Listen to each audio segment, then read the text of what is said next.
सो एक और सवाल सर्कुलर मोशन से ही रिलेटेड, सवाल को पहले पढ़ते हैं।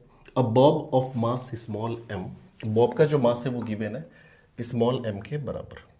ठीक है, ये स्मॉल एम सवाल में दिया हुआ है। Attach to a string of a length small L, ये एल लेंथ की स्ट्रिंग है। ठीक है, एल हमने लिख दिया।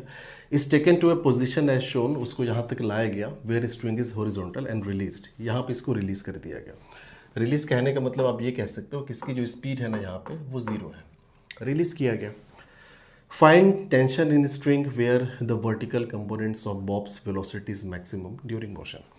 कह रहा है कि वहाँ पे आप टेंशन बताओ जहाँ पे बॉब की जो वर्टिकल वेलोसिटी होगी, यानी उसकी वेलोसिटी का जो वर्टिकल कंपोनेंट होगा वो मैक्सिमम होगा। ठीक है, तो सबसे पहले एक हम कोई जनरल यहाँ पे सीन क्रिएट करते हैं कि बॉब जो है वो कहीं यहाँ पे है, यहाँ से छोड़ा गया तो भाई ज़रूर कभी ना कभी यहाँ पे आया होगा वो। तो ये हमारे बॉब की जो है वो पोजीशन है। ठीक है, साथ ही साथ वर्टिकल के साथ इस समय जो एंगल है, ये एंगल हमने मान रखा है थीटा। ठीक है, एल इसकी लंबाई गिवन है। ठीक है, अब अगर हम बोले कि भाई ये बताओ यहां से लेकर यहां तक आने में भाई mg तो लग रहा था ना, इस पे कौन कौन से फोर्सेस लग रहे थे, तो एक तो mg डाउनवर्ड डायरेक्शन में लग रहा था। ठीक है, यहाँ पे तो u इक्वल्स टू जीरो है। यहाँ पे जब इस पॉइंट को इसने क्रॉस किया होगा तो यहाँ पे कुछ ना कुछ इसके पास वेलोसिटी रही होगी, उस वेलोसिटी को हमने मान लिया v। ठीक है, ये वर्टिकली कितना नीचे आया है सबसे पहले हमें ये भी जानना है। एक बात और कि mg अभी भी डाउनवर्ड डायरेक्शन में एक्ट हो रहा होगा, ये तो कांस्टेंट फोर्स है, डाउनवर्ड डायरेक्शन में भी एक्ट हो रहा होगा। ये पूरा L है तो ये आपका हो जाएगा L cos ऑफ थीटा, यहाँ से लेकर यहाँ तक। तो आप ये कह सकते हो यार कि जो बॉब है वो वर्टिकल डायरेक्शन में L cos थीटा नीचे आया है। ठीक है, अब यहाँ से यहाँ तक अगर हम वर्क एनर्जी थ्योरम लगा के ये वाली स्पीड कैलकुलेट करना चाहें तो इजीली आप कैलकुलेट कर सकते हो। अब बोलोगे देखो initial kinetic energy plus work done by ये all the forces is equals to क्या होता है, फाइनल काइनेटिक एनर्जी होती है। ये तो हमने पढ़ा है वर्क एनर्जी थ्योरम में। ठीक है, इनिशियल काइनेटिक एनर्जी जीरो क्योंकि इसको रिलीज किया गया था। वर्क डन बाई ग्रेविटी क्योंकि ऑल द फोर्सेस में टेंशन एक्ट हो रहा होगा, दूसरा ग्रेविटी एक्ट हो रही है, तो टेंशन जो होगा इस बॉब पे इस डायरेक्शन में एक्ट हो रहा होगा टी। तो चूंकि सर्कुलर मोशन में displacement is always perpendicular to the direction of displacement जो होगा वो हमेशा टेंशन के परपेंडिकुलर होता है, 90 डिग्री का एंगल होता है, तो टेंशन फोर्स का जो वर्क डन होगा वो जीरो होगा। तो सिर्फ एक mg फोर्स लग रहा है जिसका वर्क डन आएगा। ठीक है, तो initial kinetic energy zero plus work done by mg हो जाएगा, mg डाउनवर्ड डायरेक्शन में, डिस्प्लेसमेंट भी नीचे कितने का हुआ है इसको आप h मान लो, तो h is equals to L cos of theta, तो ये हो गया L cos of theta is equals to final kinetic energy हो जाएगी हाफ mv स्क्वायर।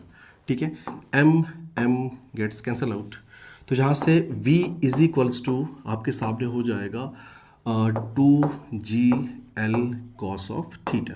यानी हमें ये पता चलेगी कि यहाँ पे जो है इसके पास स्पीड कितनी होने वाली है जब ये वर्टिकल के साथ थीटा डिग्री के एंगल पे था। ठीक है, दूसरी बात यहाँ पे और कौन से फोर्सेस लग रहे होंगे वो सारे फोर्सेस भी आप दिखा दो। आप बोलोगे यार कि देखो यहाँ पे v इसके पास स्पीड है, तो एक centrifugal force rotating frame of reference में अगर हम बात करें तो इधर लग रहा होगा mv square by R, R मतलब रेडियस, तो यहाँ पे इसकी लंबाई रेडियस का काम करेगी, तो ये हो जाएगा mv स्क्वायर बाई एल, इसके बराबर हो जाएगा। ठीक है, साथ ही साथ mg अगर आप ध्यान से देखोगे तो ये थीटा अगर एंगल है ना तो ये आपका एंगल थीटा हो जाएगा। तो mg के दो कंपोनेंट आएंगे, एक कंपोनेंट आपका इस डायरेक्शन में आएगा और ये वाला जो कंपोनेंट होगा ये हो जाएगा mg साइन ऑफ थीटा, और इस डायरेक्शन वाला जो कंपोनेंट होगा mg का जो इस डायरेक्शन में होगा वो हो जाएगा mg cos ऑफ थीटा। ठीक है, ये फोर्सेस इस इंस्टेंट पे लग रहे होंगे सारे के सारे इस पे। ठीक है, आप इस बात का ध्यान दीजिएगा कि यहाँ से यहाँ तक कि सर्कुलर मोशन हुआ है, जब बॉब नीचे की तरफ गिर रहा है तो रिलीज किया गया था इसको सिंपली। अब सवाल में क्या बोला गया इस बात को ज़रा हमें ध्यान देना, इस डायग्राम को हम थोड़ा फिर से एक बार बनाएंगे। तो ये रहा हमारा Bob, this one is our Bob, और इस पे ये हो गई इस डायरेक्शन में आपका लग रहा है टेंशन। ठीक है, रेडियल और टेंजेंशियल डायरेक्शन में हम कंपोनेंट्स को यहाँ पे कोशिश करेंगे ब्रेक करने की। तो ये रेडियल डायरेक्शन का फोर्स हमने दिखा दिया टेंशन, टेंजेंशियल डायरेक्शन में फोर्स लग रहा है mg साइन थीटा। तो इस पे इस डायरेक्शन में जो फोर्स है वो लग रहा है mg साइन ऑफ थीटा। ठीक है, एंगल्स वगैरह की हम बात करें अगर, तो ऐसे एक वर्टिकल लाइन यहाँ पे ड्रॉ कर देते हैं। ये एक वर्टिकल लाइन है, ये हमारी दूसरी वर्टिकल लाइन है। एंगल्स वगैरह को हम देख लेते हैं। तो डाउनवर्ड डायरेक्शन में फोर्स लग रहा था mg, उसको हमें दिखाने की ज़रूरत नहीं है। और इस डायरेक्शन में फोर्सेस लग रहा है, वो कौन कौन से फोर्सेस लग रहे हैं इधर। तो इधर फोर्स लग रहा है आपका mg का, एक mg cos theta plus mv square by L लग रहा है। तो इधर आपका लग रहा है mg cos of theta plus एक लग रहा है mv square divide by L. और इस डायरेक्शन में लग रहा है टेंशन, और ये आपका है m। ठीक है, एंगल की अगर हम बात करें, ये अगर थीटा है तो आप ध्यान से देखोगे ना, तो ये भी एंगल क्या हो जाएगा, थीटा हो जाएगा। तो आप बोलोगे यार कि ये वाला एंगल भी क्या हो जाएगा, आपका थीटा हो जाएगा। अब ज़रा आप गौर से समझिएगा, ये अगर आपका थीटा है तो ये हो जाएगा 90 माइनस थीटा। ठीक है, अगर ये 90 माइनस थीटा है तो ये क्या हो जाएगा, थीटा हो जाएगा। तो यहाँ पे हमको मिल गया ये वाला एंगल जो है वो मिल गया थीटा। ठीक है, अब एक कॉन्सेप्ट जो हमें यहाँ पे समझना ज़रूरी है कि वेलोसिटी मैक्सिमम कब होती है कि एक एक्सेलरेटेड मोशन में। देखिए, एक्सेलरेशन अगर मोशन में है तो फिर वेलोसिटी बढ़ेगी, मतलब एक तरह से कहे कि स्पीड बढ़ेगी। एक्सेलरेशन है तो स्पीड उसकी बढ़ेगी। ठीक है, एक्सेलरेशन मान लो डिक्रीज होना शुरू हुआ, एक्सेलरेशन के डिक्रीज होने का ये बिल्कुल मतलब नहीं है कि स्पीड डिक्रीज होना शुरू हो जाएगी, नहीं, स्पीड अब भी बढ़ेगी लेकिन उस रेट से नहीं बढ़ेगी जिस रेट से पहले वो बढ़ रही थी। जैसे मान लो कि एक्सेलरेशन पहले दिया हुआ 10 मीटर पर सेकंड स्क्वायर, इसका मतलब कि हर सेकंड वेलोसिटी जो है, स्पीड जो है वो 10 मीटर पर सेकंड इंक्रीज हो रही है। 10 से एक्सेलरेशन घट के मान लो आ गया 5, स्पीड अब भी बढ़ेगी लेकिन हर सेकंड 5 मीटर पर सेकंड बढ़ेगी। ठीक है, अब एक्सेलरेशन घट के हो गया 1, स्पीड अब भी बढ़ेगी लेकिन हर सेकंड 1 मीटर पर सेकंड के हिसाब से बढ़ेगी। यानी कि स्पीड तब तक बढ़ती है जब तक एक्सेलरेशन घटते घटते जीरो नहीं हो जाता। तो सवाल में बोला है कि जो स्पीड है यानी v है, यहाँ पे स्पीड कितनी थी, अब बोलोगे यार कि यहाँ पे इस डायरेक्शन में जो स्पीड है वो v हुआ करती है।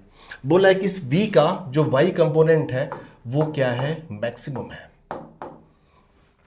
इस पोजीशन पे इसने बोला है कि जो इस वेलोसिटी है उसका जो y कंपोनेंट है वो मैक्सिमम है।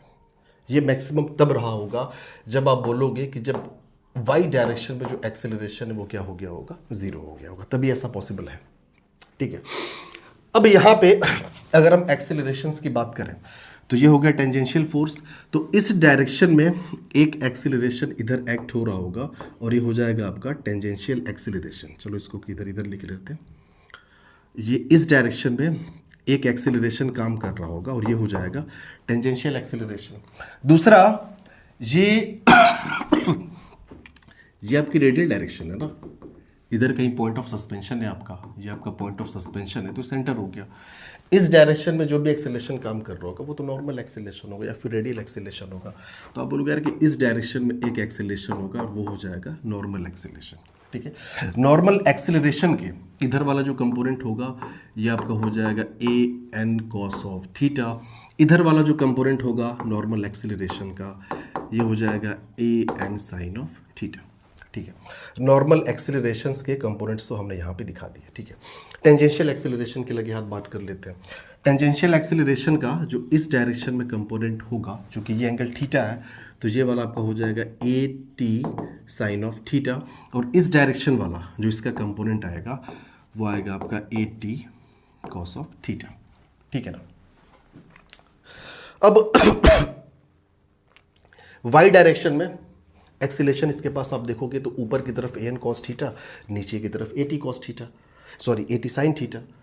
अब चूंकि वेलोसिटी को मैक्सिमम होना है तो वाई डायरेक्शन में नेट एक्सेलरेशन को होना पड़ेगा जीरो, और ऐसा तभी पॉसिबल है जब ये वाई डायरेक्शन में ऊपर वाला एक्सेलरेशन और ये नीचे वाला एक्सेलरेशन दोनों आपस में बराबर हो जाए।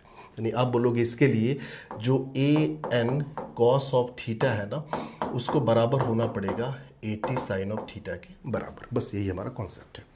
ठीक है, सॉरी। चलो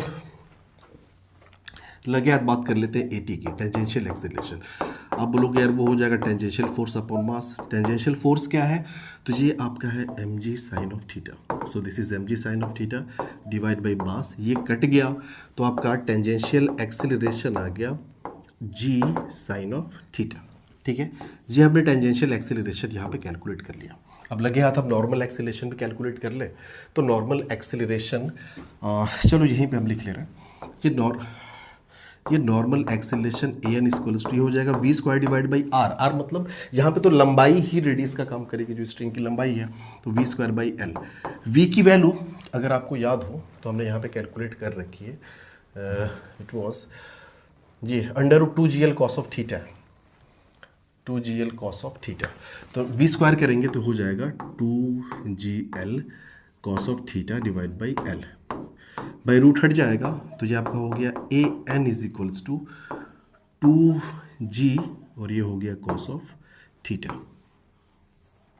ठीक है ना। तो हमने ए टी निकाल लिया टेंजेंशियल एक्सीलरेशन, साथ ही साथ हमने निकाल लिया नॉर्मल एक्सीलरेशन। ये दो चीज़ें हमने यहाँ पे निकाल दी। ठीक है, अब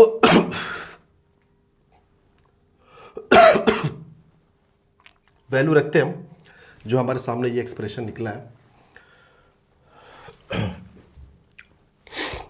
सॉरी, ठीक है। सो ए एन की वैल्यू रखें तो ये आपका दिया है 2g कॉस ऑफ थीटा, तो ये हो गया 2g cos of theta into ये पहले से कॉस थीटा है, चलो, is equals to A T की वैल्यू हमने निकाला जी साइन थीटा, तो ये आपका है जी साइन ऑफ थीटा, साथ ही साथ एक पहले से साइन थीटा है, तो ये आपका हो जाएगा साइन ऑफ थीटा। तो आप देखोगे इधर तो ये जी से जी कैंसल आउट हो गया, so 2 cos square theta is equals to sine square theta. ठीक है ना। तो यहाँ से आप लिख सकते हो कि sine square theta divided by cos square theta is equals to 2, which implies ये तो आपका टेन स्क्वायर थीटा हो गया ना, so tan square theta is equals to 2, तो टेन थीटा कितना हो गया यहाँ से, tan of theta is equals to root 2, तो अब थीटा ऐसे बोल सकते हो कि ये हो गया टेन इनवर्स रूट 2 के बराबर। ये थीटा हमारा निकल गया। ठीक है, हमें ये थोड़ी निकालना है, मतलब देखो हमें ये पता चल गया कि वर्टिकल से कितने डिग्री के एंगल पे, यानी कितने एंगल पे जो स्पीड का जो वर्टिकल कंपोनेंट होगा वो मैक्सिमम होगा, हमें ये पता चलेगा। लेकिन देखो हमें पता ये करना था कि यहाँ पे टेंशन कितना होगा स्ट्रिंग के अंदर, हमारा मेन सवाल ये था।